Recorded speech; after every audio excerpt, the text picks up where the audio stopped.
አይናችን ነሽ ማርያም አንቺን አይንኩብን፣ የተዋህዶ ልጆች እንወድሻለን። ወልድ ወመንፈስ ቅዱስ አሐዱ አምላክ አሜን። የተወደዳችሁ ምእመናንና ወምእመናት በመላው ዓለምና በአገር ውስጥም በአገር ውጭም የምትኖሩ ኦርቶዶክሳውያንና ኦርቶዶክሳውያት ዛሬ እንግዲህ እግዚአብሔር ወዶና ፈቅዶ በሰሜን ወሎ በግዳን ወረዳ ስር በምትገኘው በሰወና በር ቅድስት ኪዳነ ምሕረትና መጥምቀ መለኮት ቅዱስ ዮሐንስ ቤተክርስቲያን እንገኛለን። እቺ ቤተክርስቲያን እንደምታዩት ምንም አይነት መገልገያ ንዋየ ቅድሳት ፈጽሞ የለም። አባቶቻችን እንደምታዩቸው፣ ምእመናን እንደምታዩቸው፣ ቀሳውስቶቹ ይኸው እንደምታዩቸው የመቀደሻ አልባሳቱ ይሄ ነው። ከዚህ ውጭ መቀደሻ የለም። ቤተ መቅደሱን ወደ ውስጥ ገብተን አሳያችኋለሁ።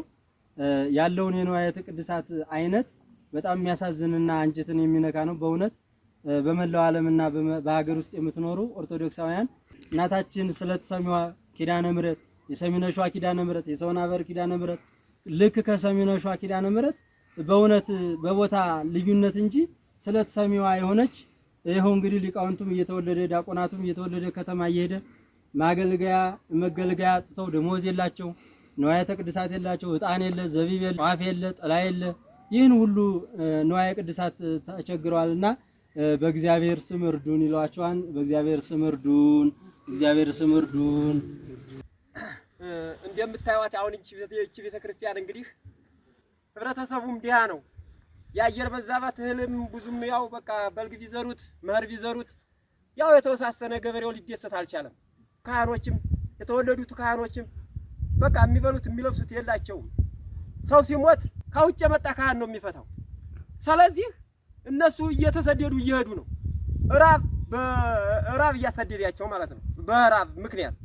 ስለዚህ እቺ ቤተክርስቲያን ከታችኛው ቤተክርስቲያን በመራቅ መቅድም ያለ መስማት ይህ ህብረተሰብ መቅድም የሚሰማ በቅርቡ እኔ በጎ እግዚአብሔር ሊባርክልኝ ይችላል ስራዬን በማለት ሀይች ሰሩልን።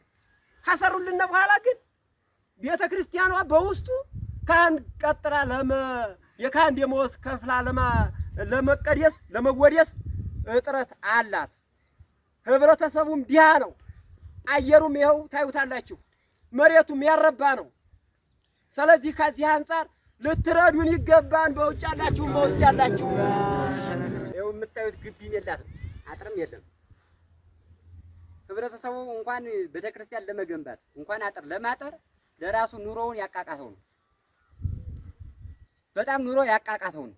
ስለዚህ ብትረዱን እናንተም ዞሮ ዞሮ በመንግስተ ሰማይ ታገኙታላችሁ፣ እኛም እንገለገላለን።